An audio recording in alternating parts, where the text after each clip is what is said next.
Shalom, selamat pagi Bapak Ibu yang diberkati Tuhan. Kembali lagi dalam Sarapan Rohani ST Paulus Jakarta bersama saya, Petrus Ato. Pada pagi hari ini saya akan membagikan firman Tuhan dengan tema berani jujur. Sebelum itu saya mengajak kita untuk berdoa. Kita berdoa.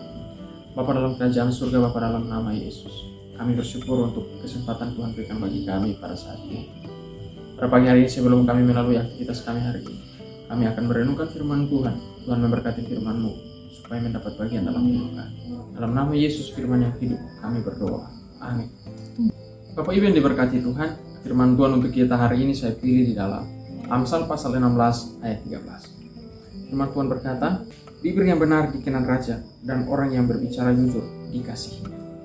Saudaraku yang diberkati Tuhan, dalam hidup ini kita seringkali dihadapkan pada cara yang cepat untuk mencapai tujuan dengan memanipulasi kebenaran atau kita berkata yang tidak benar. Lawan kata dari berkata yang tidak benar adalah berkata yang benar.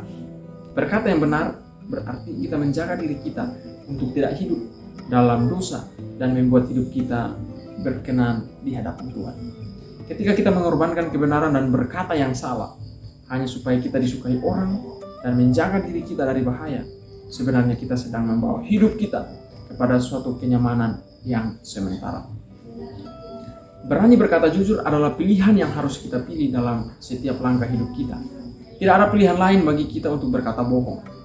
Sebab Allah tidak berkenan akan kebohongan. Bapak Ibu yang diberkati Tuhan, berani untuk berkata jujur di tengah dunia sekarang ini memang sangat sulit bagi kita. Karena situasi-situasi tertentu dalam hidup ini kadang membawa kita kepada suatu resiko yang harus ditanggung. Dan itu memang berat bagi kita. Tapi tidak ada pilihan lain bagi kita selain berkata jujur. Sebesar apapun resiko yang harus kita tanggung sebagai orang percaya, kita harus tetap berkata yang sebenarnya dan tidak boleh berbohong. Sebab berkata jujur adalah identitas kita. Ketika kita berkata jujur, maka cahaya Kristus akan bersinar dalam hidup kita. Sebaliknya, ketika kita memutarbalikkan kebenaran, berarti kita telah melakukan pekerjaan iblis. Karena dalam bagian lain dari Alkitab dikatakan bahwa iblis adalah bapa segala pendusta. Dengan berkata jujur, kita pun akan disenangi oleh orang lain dan kita akan dipercaya untuk melakukan banyak pekerjaan. Akan tetapi, ketika kita berbohong, kita akan kehilangan kepercayaan dari orang-orang yang percaya kepada kita. Dari bacaan firman Tuhan yang kita baca dikatakan bahwa bibir yang benar dikenan raja.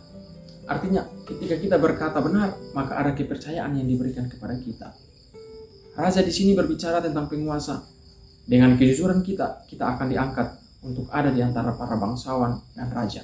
Karena kita menyenangkan mereka melalui setiap perkataan kita yang jujur. Bagian selanjutnya dari Amsal 16 ayat 13 dikatakan bahwa orang yang berbicara jujur dikasihinya. Nya di sini menunjukkan kepada pribadi Allah. Allah mengasihi orang yang jujur. Orang yang jujur adalah orang yang jalannya lurus. Artinya dia tidak melakukan persekongkolan atau bercabang lidah. Karena apa yang dia tahu, itulah yang dia katakan. Menjadi pribadi yang jujur dan dikasihi oleh Allah adalah hal yang semua kita pasti menginginkan. Oleh sebab itu, Bapak Ibu yang diberkati Tuhan, jangan pernah kita mencoba untuk berkata yang tidak benar. Karena itu akan membuat kita kehilangan kepercayaan dan tidak berkenan di hadapan Allah. Sebesar apapun risiko yang harus kita tanggung, beranilah berkata jujur. Karena satu kejujuran dapat mengantar kita pada banyak kesempatan yang indah. Firman Tuhan memberkati kita. Amin.